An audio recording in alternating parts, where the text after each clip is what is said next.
Merci. Et sur le 30, M. Cornu-Gentil a la parole. Merci, Monsieur le Président. Je crois que chacun connaît maintenant les termes de ce débat, qui est un débat important. Je vois mes collègues de la majorité qui regardent un peu leur ordinateur. C'est quelque chose d'assez important sur lequel on va se prononcer, sur lequel vous allez vous prononcer. Charles de Courson et Charles de Pierre ont eu des paroles graves tout à l'heure, effectivement à la hauteur de l'enjeu.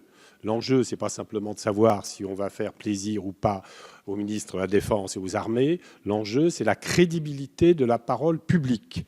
La crédibilité alors que tous les groupes, des extrêmes au centre, tous les groupes soutiennent le maintien du financement ancien des OPEX. Je crois que dans le contexte que j'ai pas besoin de rappeler politique, que j'ai pas besoin de rappeler à mes collègues, la crédibilité politique sur quelque chose que nous avons tous soutenu, majorité comme opposition, c'est pas quelque chose d'anecdotique.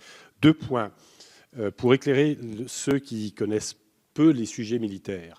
Effectivement, on peut avoir l'impression d'un effort considérable. Et moi qui suis dans l'opposition, je ne nie pas du tout l'effort, je salue même l'effort que fait cette majorité en fonction de la défense.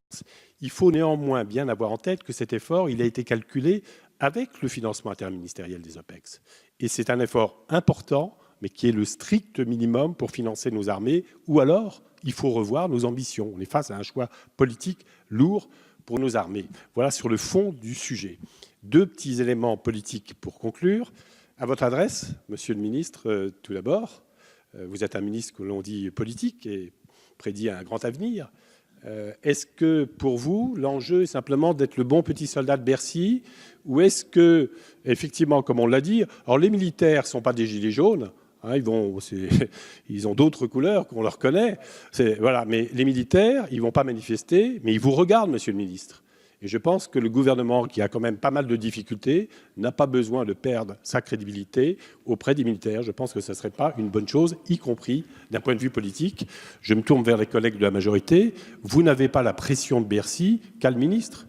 Vous, il me semble que vous avez été élu sur un nouveau projet, sur une façon de faire la politique différente. Vous avez l'occasion de le montrer ce soir.